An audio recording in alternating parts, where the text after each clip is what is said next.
to Saul Canelo Alvarez for Terence Crawford, man? Should he jump right on that road, or should he, you know, make some detours before he get on that main road to Canelo? Some people think he's skilled enough to just jump right up. Some people believe he needs to take some other fights first. But here's what I believe. I do believe that Crawford should definitely take a few fights before the Canelo fight. As it goes, so we know right now at least, the last two fights on Canelo's PBC contract will probably be Jamal Charlo and Terence Crawford. That's what everybody's saying. We'll see how that unfolds. Canelo had a 3-fight deal with them. He fulfilled 1 fight with Jamal Charlo. It's almost certain that he's going to fight Jamal Charlo next. So that's probably in May. And that means his last opponent will be September. And people are speculating that it's Terence Crawford. So if that is the case, we are about to go into February. So we got like 8 months for Crawford to prepare for that fight. Now, in the skill department, Terence Crawford is way more skilled than Canelo Alvarez. The thing is, Canelo is bigger, and even Terence Crawford acknowledged the fact that there's weight classes for a reason. We saw Jamel move up 1 weight class. He moved up 2 weight classes.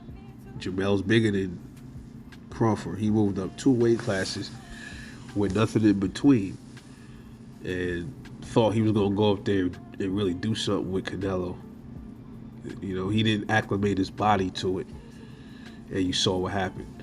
And Jamal Charlo, he's an okay fighter. He's a skillful fighter, but he's not nearly as skilled as Crawford.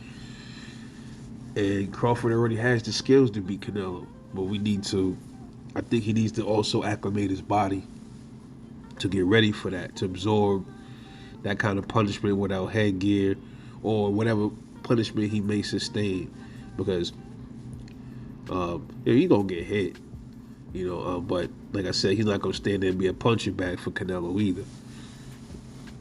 All right, so one other thing that also, the reason why I say this is because even Dimitri Bivol, 175-pounder, didn't really look like Canelo was doing much damage to him, but Bivol said that after the fight, man, he couldn't even lift up his arm. And this was, like I said, a smaller Canelo. You know, Canelo likes to punch on the arms and weaken your arms. So, you punch in your arms, and, it kind of makes you, like, you can't move your arms to block your face or block your, body. It's like a strategy he used. So even a big Bivol said that. Bivol was probably about 180-something, pushing 190 pounds in that ring. And he said it was hard. He couldn't even lift his arms up, bro. He couldn't even lift up his arm. So Terence Crawford being significantly smaller, that's something that would be a problem for Bud. So he will have to acclimate his body the best way he can, man.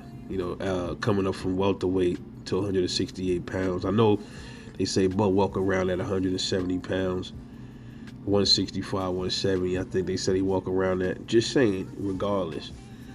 Walk around weight is different, though. It's not the same. His walk around weight, he might not be in full shape. It's a difference, man, versus rehydrating to a certain weight. It's a little different, man. But I think he should take a couple of fights before Canelo.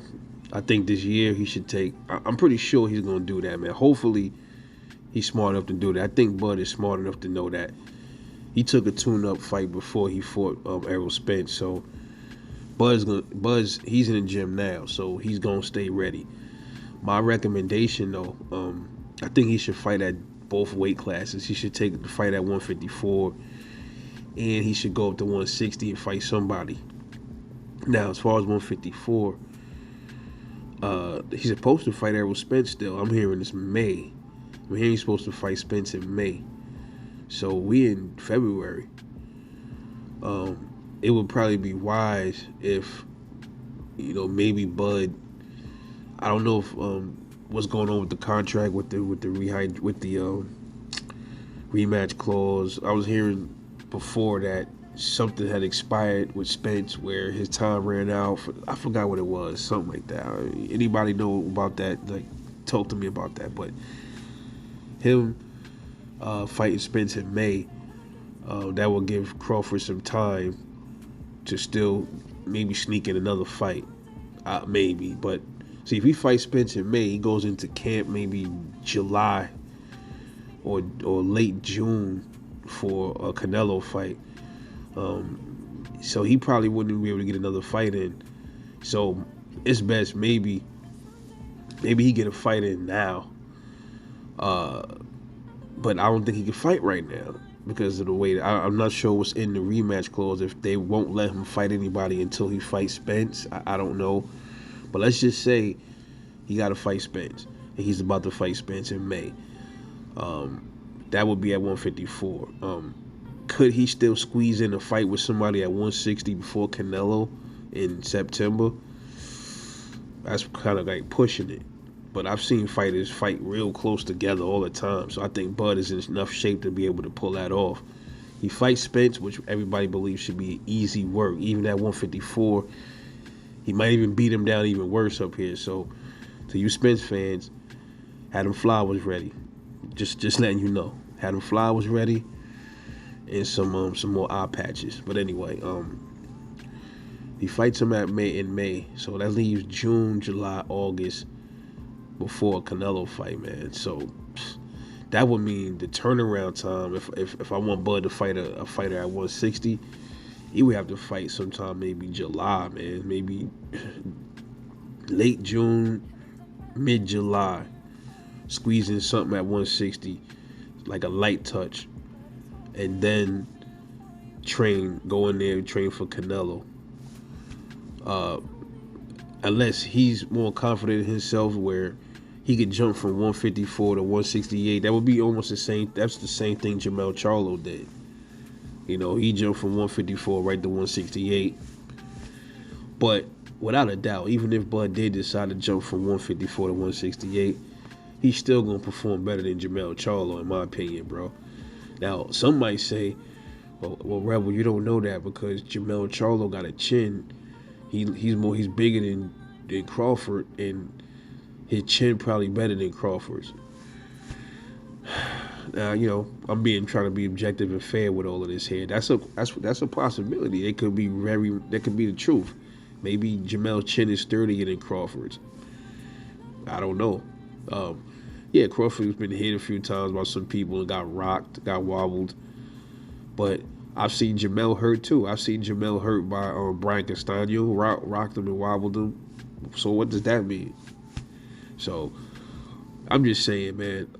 I think the road to Canelo, he should make a few stops before he jump on that road. Just my opinion. And Bud is my guy. But like I said, man, he moving up to uncharted territory. That's Canelo house, bro. So he got to be as prepared as he can. I think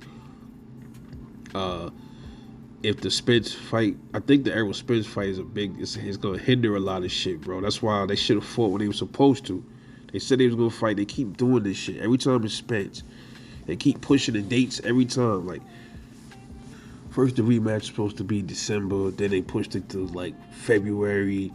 Now it's supposed to be in May. I'm like, come on, dude.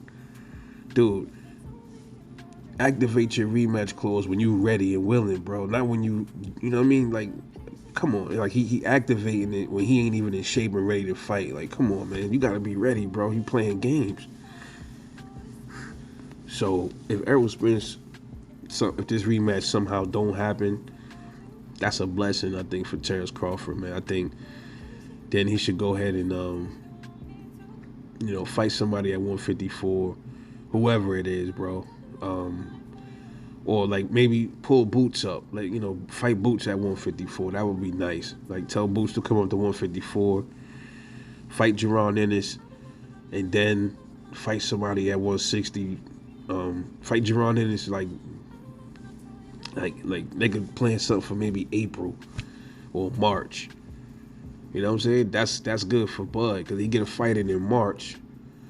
Then it still give him time to fight somebody at 160 sometime around like maybe May.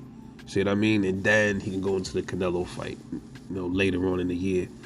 So I think Bud should get 2 fights in before Canelo. One at 154, one at 160, and then go ahead in there and do the Canelo fight. Just my opinion. But I want to know what y'all think. Should Terence Crawford jump right on that road to Canelo?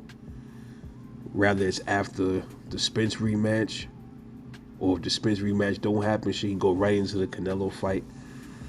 Or should he fight Spence, then get a fight at 160? Or if there is no Spence rematch, should he fight somebody at 154 and then a 160 pounder and then Canelo? Talk to me, let me know what you think. This is Rebel Light Boxing. I'll catch y'all later.